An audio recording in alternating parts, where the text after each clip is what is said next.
Hey, everybody, I'm Samuel Burke. Welcome to a special edition of this special series we have this week called Research, How the Pros Do It.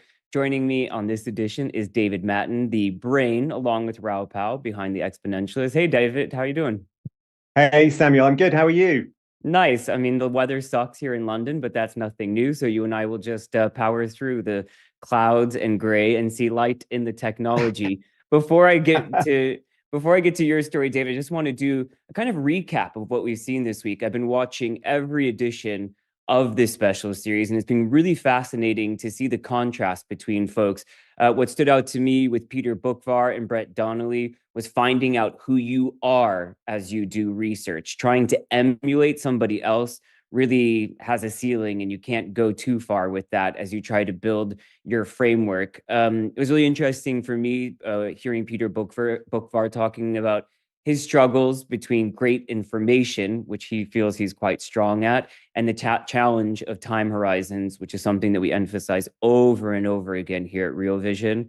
Obviously, with Tony Greer and Jared Dillian, it was quite tradery. If you're really interested in the trades, they both have the trader background. So it featured much heavier than it will today in this edition when you're really quite the futurist, David. And then Gio Chen, looking at it, his perspective through a family office, going from the banking world to the family office world, managing his own family's wealth, and really figuring out how he was going to get that high value research, not with the endless budget that he used to have at a bank, but really just allocating 2% of what he does to that and making sure that it was paying the research pays dividends for him. And Paul Hodges, I thought was fascinating, planning with geopolitics, calling a Trump win, and how much that played. So quite different what we'll do with you, but we do want to get your frameworks, David. But before we get there, just give us a little bit of a backstory as it kind of lays the foundation for the type of research that you do that we're going to discuss today. Yeah, so really my deeper background lies in essentially speaking to leaders inside large organizations, working with them, consulting with them on emerging technologies, where they're taking us, what it all means, and crucially for these people inside these organizations, how they should respond, how they can innovate. These are leaders in some, and sometimes they're responsible for the foresight function themselves. Sometimes they're more kind of hands-on. They're product designers, they're marketers sometimes, and often it's these days it's the C-suite because I'm getting old now.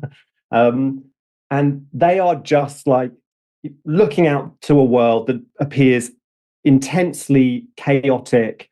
All these emerging technologies are happening, and they just want to know, like, what should we do?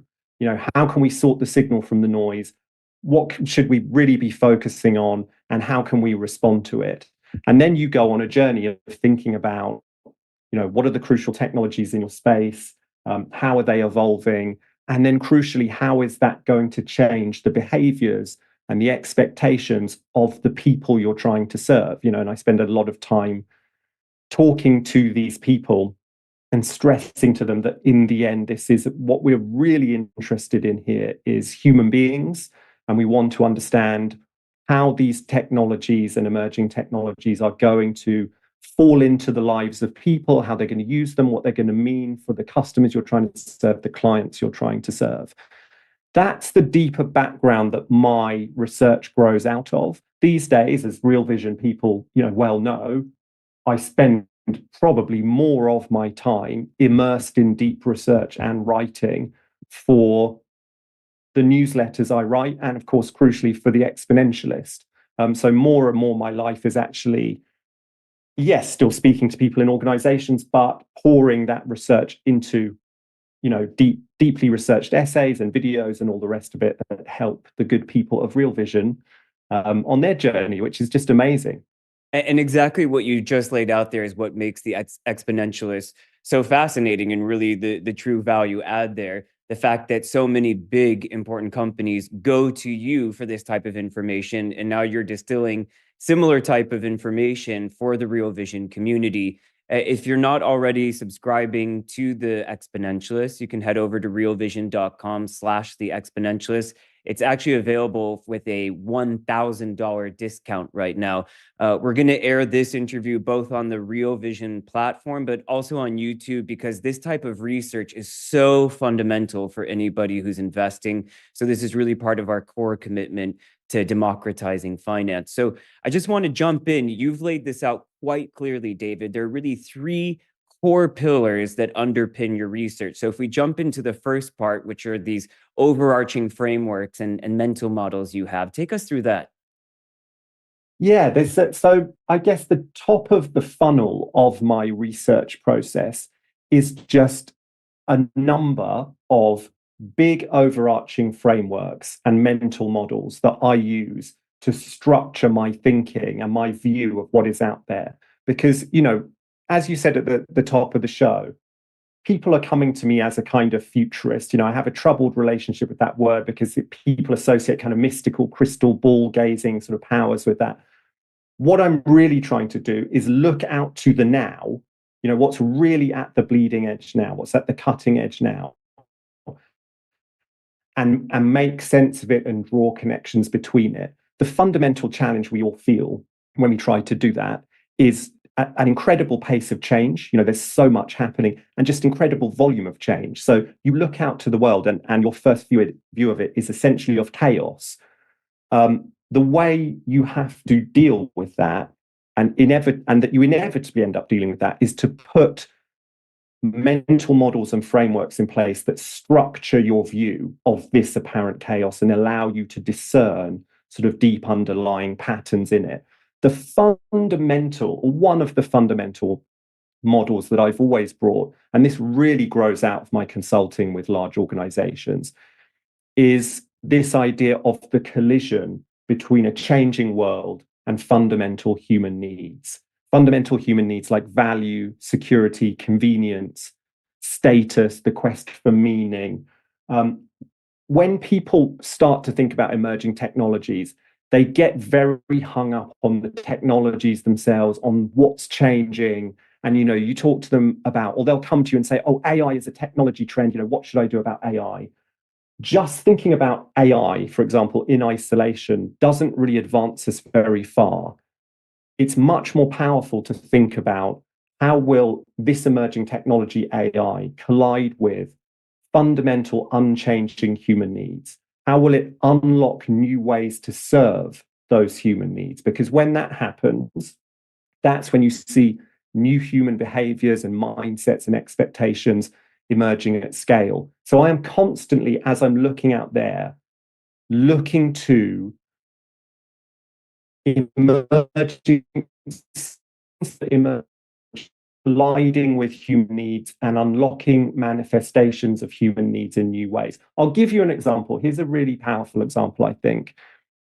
For the last decade or more, I've been talking to clients about a trend called virtual companions. And this was about saying AI is going to unlock new ways to serve, not just human needs around functionality and transaction and information, but higher order human needs around social connection, happiness, meaning, even intimacy. And sort of 10, 12 years ago, when I would talk to banks about this, people in the audience would sort of laugh. They'd think I was insane. Okay. But you could see the early signs of it happening then. You could see AI starting to interact with these human needs in really unexpected, interesting ways. 10 years on, we're in the middle of this incredible generative AI moment.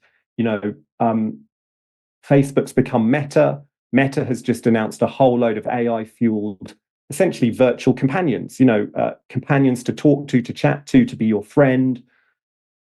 It's becoming mainstream. And you see how applying that very, very simple framework, it's far from rocket science. That's the power of it. Anyone can do it. But applying the framework way back when really allowed you to discern an emerging technology trend that just wasn't on the radar of very many people. And I think we're just having a little bit of, I can hear you quite clearly, but if you're seeing a little bit of glitch from David's camera, you're not the only one. But I think we've got you. I mean, it's interesting. You gave a really tangible example there, and we've seen that growth, especially with Meta. David, I'm just curious of an example then that doesn't work, because on the surface, you're kind of technology meets human need. But so often there are things that we didn't know that we needed until we have them. I mean, I'm thinking of the iPad, for example. I really thought when I was reporting on that coming to the marketplace, I thought, how much do people need it? And then it seemed like they did. So you've got a tangible example there of how AI could work as a companion. What's an example where it doesn't meet that framework, where you see AI and you say, no, that's really not a human need? Yeah, I mean, when you're thinking about this framework of the collision of emerging technologies and human needs, it allows you to spot powerful new directions. Um, it doesn't allow you to spot specific manifestations of those new directions and know whether they're going to be successful or not. So again, sort of way back when, I mean, this goes sort of 15, 20 years back, really. I was talking then about how the internet is going to unlock all kinds of new manifestations of the deep human need that is social connection. And essentially back then you were seeing very early manifestations of what became, the titanic social phenomenon that is social media. But it didn't make it possible to pick which specific social media companies are going to succeed and which are not. MySpace fell by the wayside. Facebook became a global titan. And that's very much to do with highly context dependent differences and operational differences and competencies just inside the organization. So what I'm looking for are deep, underlying, powerful technological directions of travel. No one really can tell you, 20 years out, 10 years out, okay, which specific company is the next iPhone and which is not. Yes, they're riding a powerful trend. Are they going to execute? Are they going to have the perfect product? Are they going to step to customers in the right way? All of that is highly context dependent.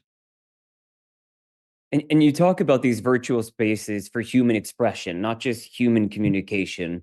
Give us some examples there. You've talked a lot about NFTs, but where you see that type of framework moving and affecting your research.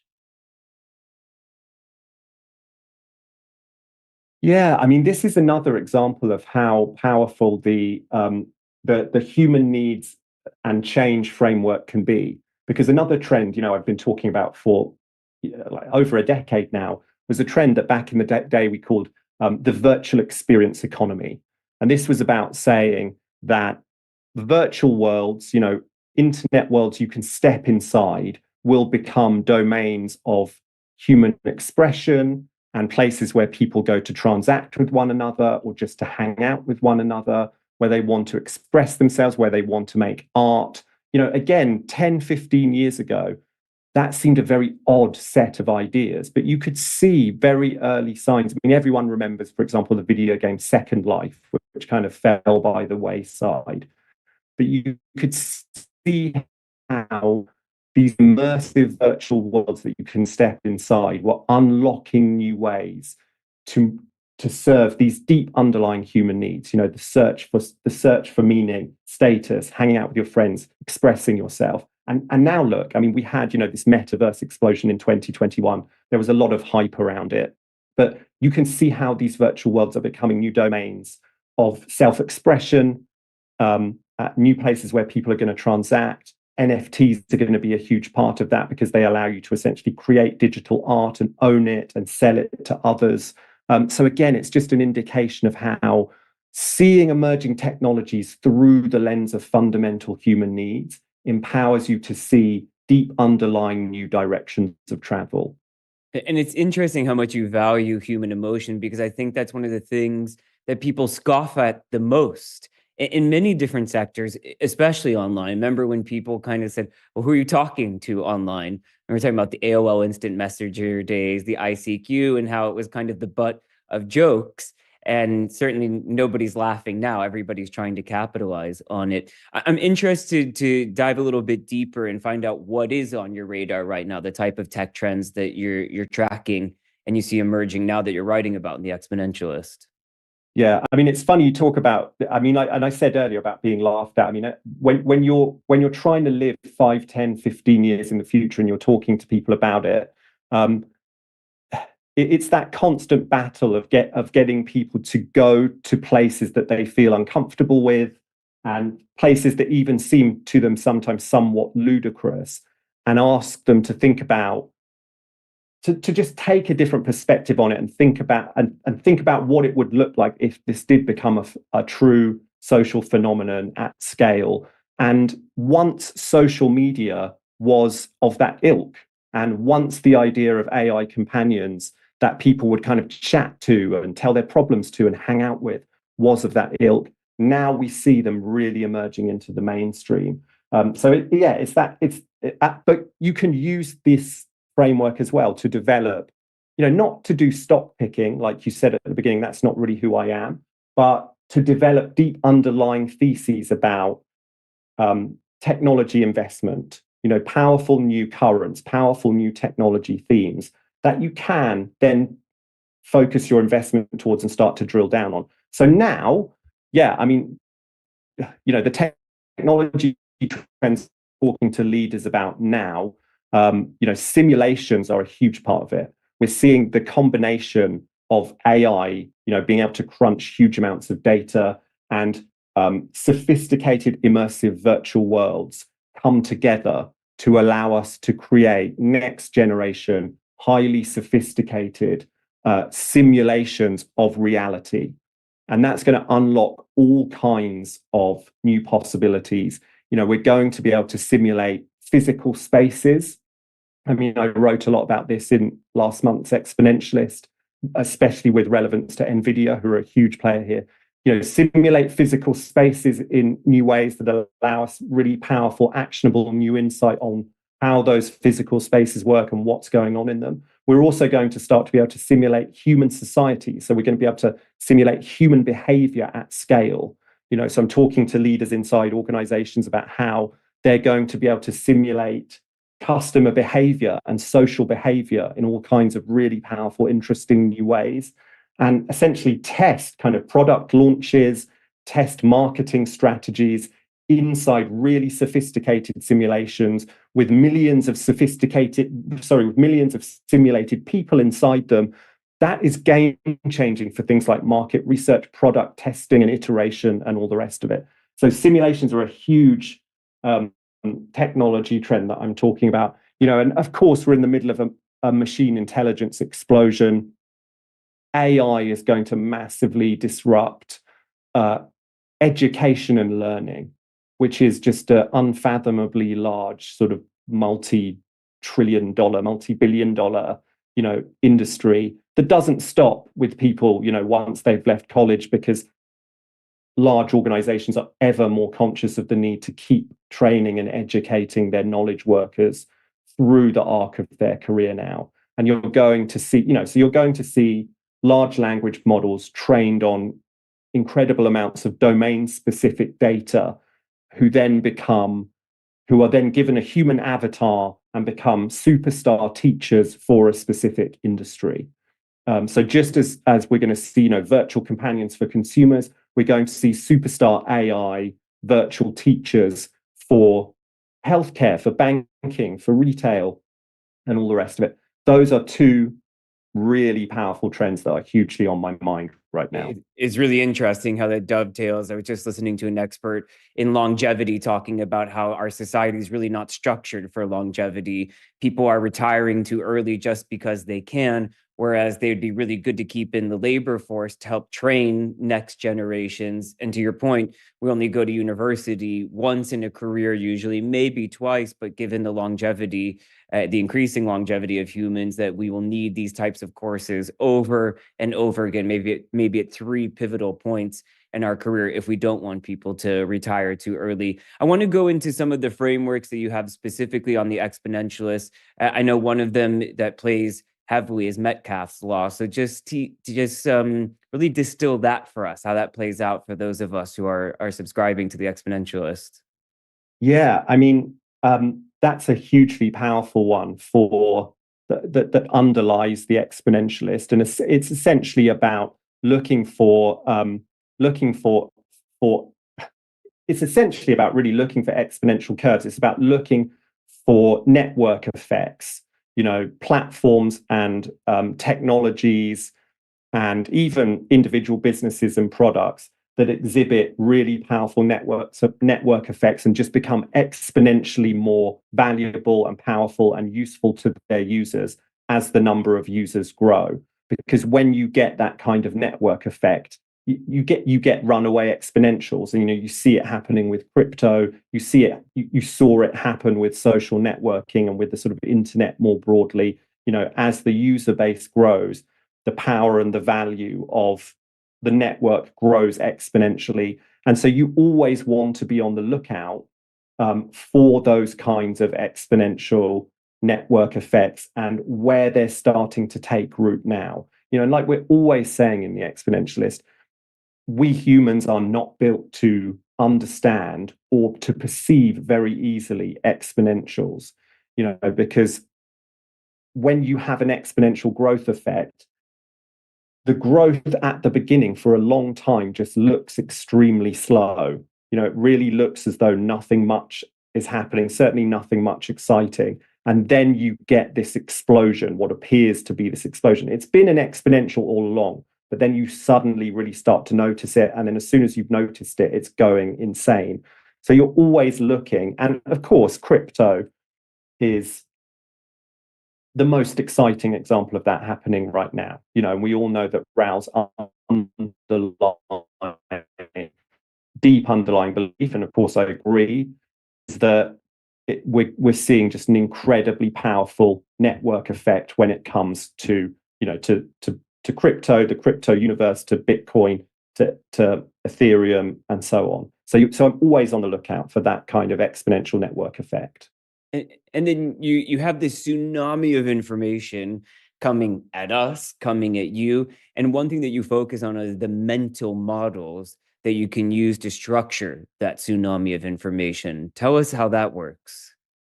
Yeah, I mean, it's like the human needs and the emerging technologies and fundamental human needs mental model. And after a while, those become sort of almost subconscious, and you're looking out to as many examples and data points and as much information as you possibly can, and you're applying those mental models pretty much almost unconsciously. And when something is relevant to one of those models, it pings. You notice it. Oh, there's an exponential network effect. Oh, that example is an indication that this emerging technology, AI or simulations or robotics, is unlocking a new way to serve a fundamental human need in a really powerful way. Those mental models just give you some approach to how do I sort the wheat from the chaff? How do I sort the signal from the noise? Otherwise, you're just overwhelmed by information. I mean, another one that deeply underpins the exponentialist is this idea that the exponential age is in its deepest sense characterized by a merging of the realm of information and the realm of physical reality, this deep merging of the realm of atoms and the realm of bits. And I'm always looking for examples of technologies that are bringing digital information into the physical world around us, because I think that is a deep underlying trend that is shaping the exponential age. So that's another mental model that is just there in my subconscious, structuring my view of what's going on out there. And just a reminder to folks, if you're watching this on the Real Vision platform, you can send David your questions right now, and we'll have him answer them. If you're watching this somewhere off the platform, you can sign up for free. Just head over to realvision.com and ask your question right on the platform. So you have this huge amount of information, and then it's about absorbing this information, about processing all that information through the frameworks that you've just laid out. How do you go about that? Yeah, I mean, that's where it becomes almost a kind of volume game. What you want to do is develop mental models and frameworks. And of course, as you kind of step into this world and you absorb more information, you'll start to develop more of them. And you always want to be revising them, and you always want to be sort of sense checking them and developing new ones, because it's a necessary system, but it's an imperfect one, because the mental models you're missing or that you don't have will cause you to miss certain underlying patterns in what you're viewing out there. But anyway, you're developing some mental models, and then you're just trying to pour, or certainly what I do is just try to pour huge amounts of information through those mental models. And that just becomes, so this is really stage 2, the second big stage of my research process. It's just absorbing huge amounts of information, just reading everything I can get my hands on, trying to be everywhere. Like previous guests on this series have said, the number of subscriptions I have is just an absurd, almost illegal amount of subscriptions. I spend just a ridiculous amount on information. You do it so the rest of us don't have to. But I'm curious then on that point, what are your usual sources, and this other bucket you call your unusual sources? That's the part that really fascinates me, probably more than the usual ones.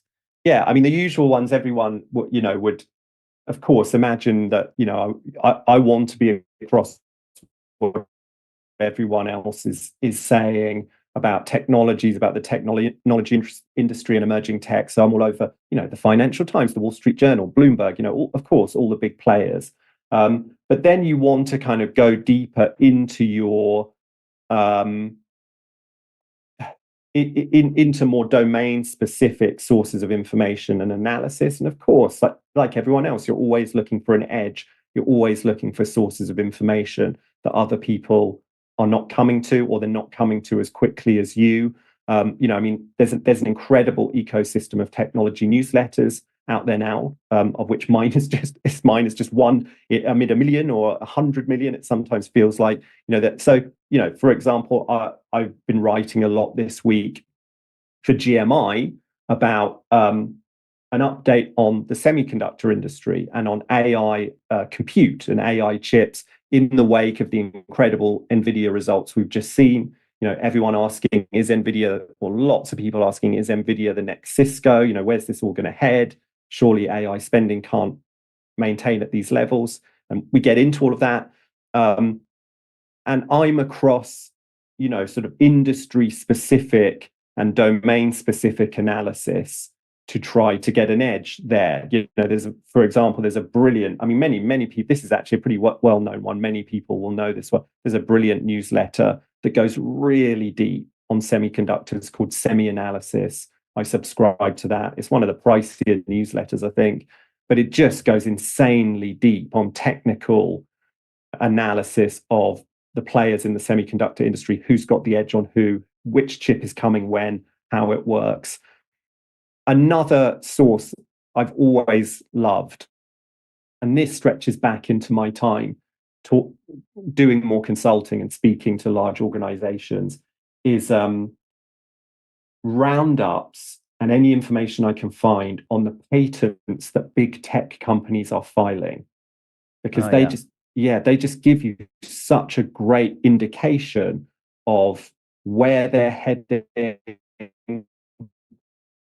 what their mind, new products they're trying to develop. This is like Meta platforms, Alphabet, Amazon. What patents are they filing? It gives you a great indication of where they're heading in product development, what's on their mind, and that taken as a whole, that gives you a really great picture of where big tech is heading overall. Just last week, I'm sure I read it last week, maybe it was this week. You see engineers at Google filing a patent for a kind of AI assistant that is much more context aware, and that is essentially, some people would say, is listening to you and looking at you and just absorbing your lifestyle and what you're saying in the house and all the rest of it, in order to be an extremely useful, aware kind of assistant that can sort of preempt what you want of it, can sort of say, oh, hey, like I heard you talking yesterday about, visiting New York. Perhaps you'd like to know about the restaurants there. Now, some people might call that spooky, some people might love it, whatever. What I want to know is just that it's happening and this is on the mind of, and I've long known that that kind of context-aware AI is on the mind of big tech. But here's another signal of how far along they're going. So those kind of patent filings are really, really interesting. And one that people are probably quite familiar with. And actually, I worked quite closely with Maggie Lake, where we were following Gene Munster, the well-known Apple analyst, and he really made a kind of art out of looking at the patents or patents, depending on how you pronounce it, for Apple. And it's really become kind of a cottage industry. But I always found in my reporting, you find those niche of niche, not just the Apple analyst, but the Apple patent analyst. And that's where you get that type of information. And those people are always some of the most useful. I don't know if Raoul paid you to say this, but I know that in the kind of notes that we've been doing back and forth, and Raoul just hammers home about Twitter lists. So did he put you up to it? Are these Twitter lists genuinely? I mean, it sounds so simple and they've been around for so long and people actually don't use them nearly as much. But when we find people who just are so honed in on a particular industry, like Raoul, like you for the Exponentialist, you're just always harping on about your Twitter lists. Yeah, Twitter. I know I've loved the Twitter list for a long time. They might have come to my mind for this interview because he does love them too. But I can understand why. I mean, this is probably the iconic example for Twitter lists. But I've followed for years. It's like Twitter because for me he's so synonymous with Twitter. I followed Robert Scoble, the Silicon Valley tech analyst, who's always been really deep on what's happening inside Apple and just across the technology industry, and is kind of famous, some might say infamous, for just tweeting relentlessly. And this is like back in the early days of like Twitter, like 2007, 6, 7, 8, whatever.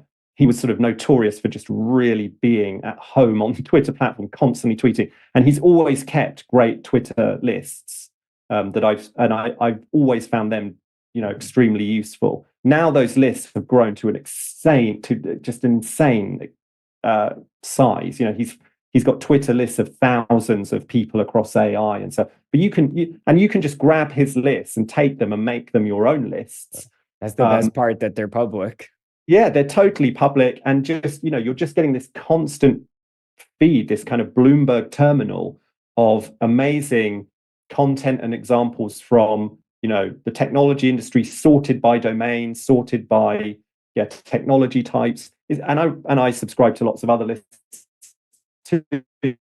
They're just a really useful, if you're kind of in something more of a lean back kind of time, you don't have a big essay deadline, you don't have, you just want to be doing that background research. You want to be keeping your head in the game, making sure that you're just constantly feeding those mental models. Like I say, you just want to scrolling through those lists and seeing, oh, hey, this new AI startup's just doing X, Y, Z. Oh, that robotics startup I've been following has got a trial going in this factory now, or they've just showcased a new feature on their product.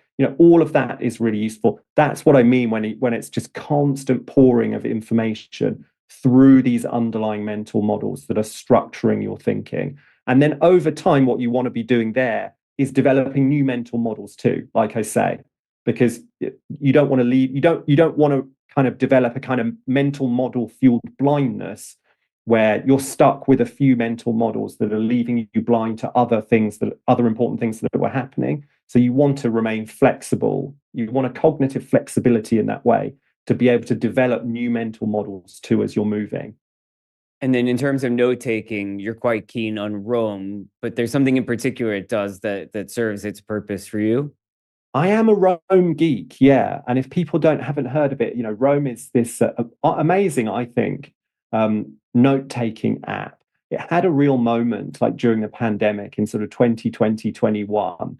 Some people then sort of fell away from it. I guess that's inevitable for an app that goes through a kind of little mini hype moment.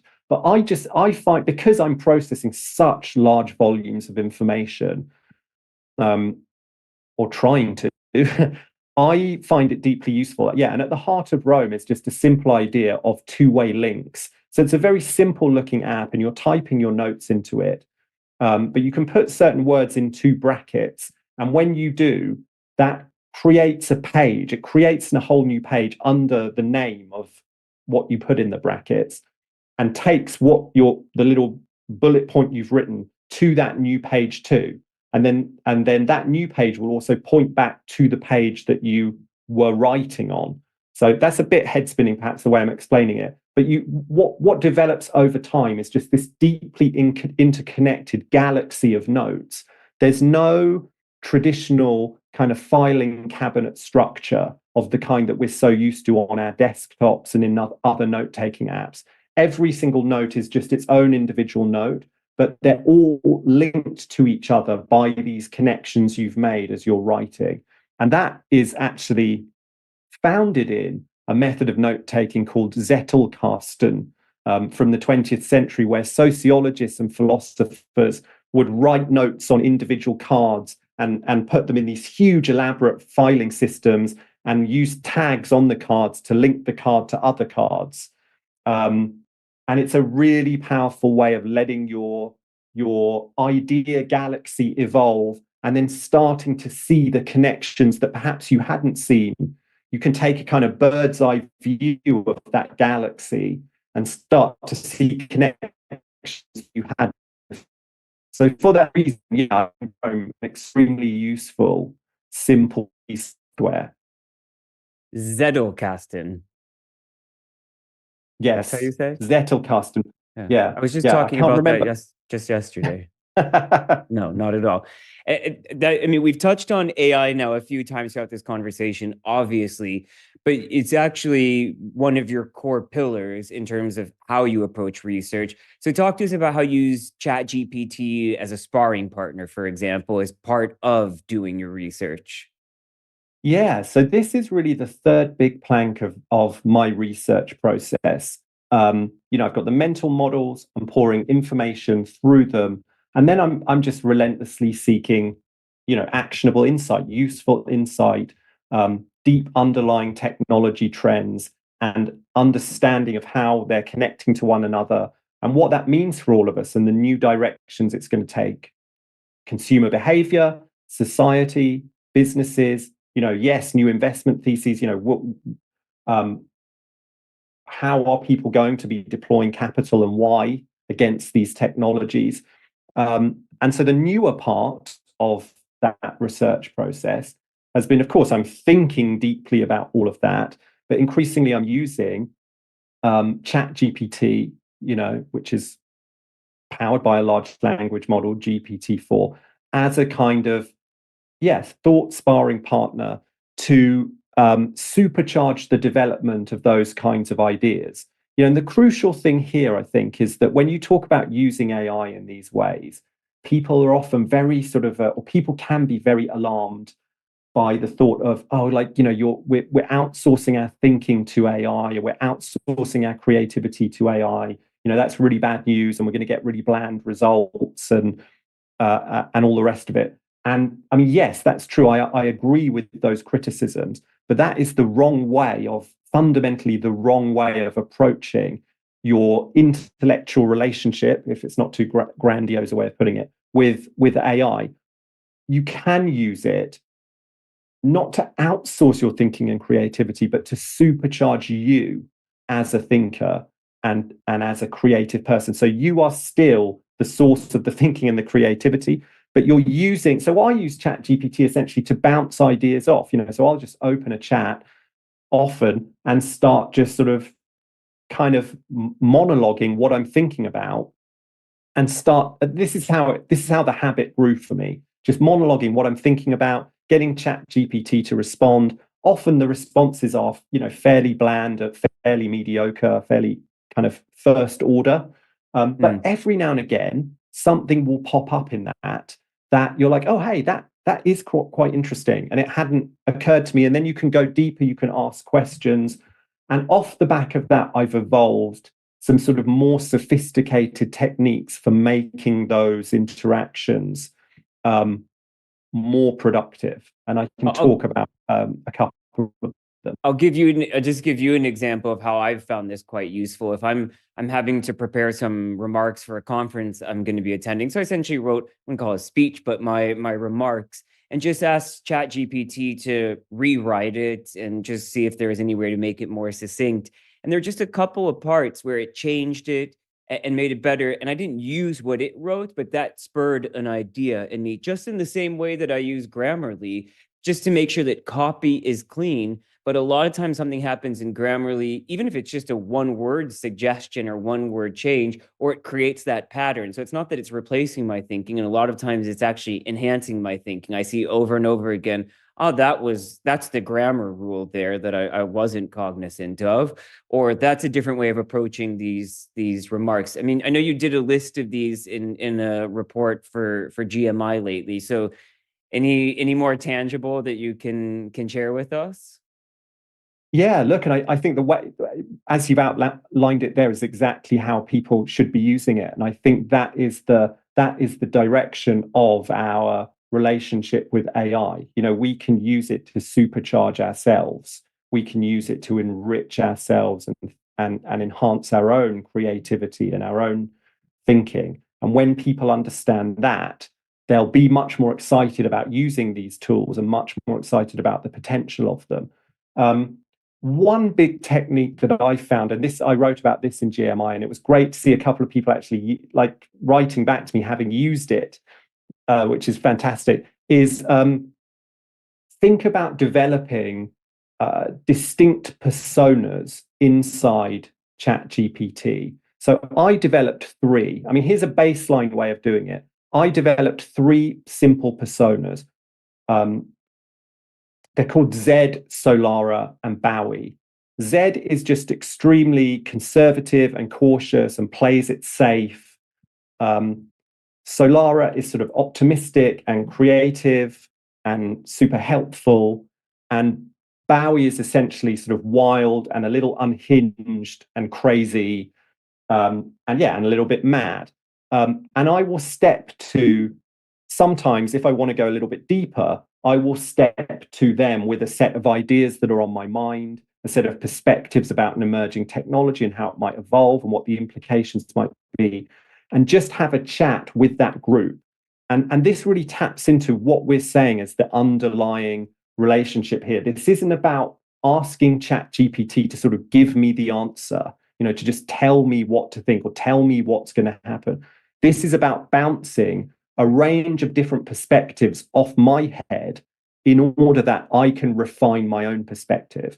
You know, and we know that it's always useful to do that. You can think of this as just having like three really smart friends constantly on tap, 24/7, always willing to talk to you, you know, never get tired, always want to help, there at 2 a.m. in the morning, to just for you to just go, oh, hey, I've been thinking about this, you know, I've been thinking about this AI, I've been thinking about the future of you know, humanoid robots and the way it might impact this demographic. Like, what do you think? Just chat, and that will inevitably, doing that will develop your own ideas and perspectives. You know, often because what you're getting back you disagree with, but it's going to prompt your own thinking, and just push your creativity along. And when it really sings, when it really works, it really is, as I said in GMI, the feeling is of like a jetpack for the mind.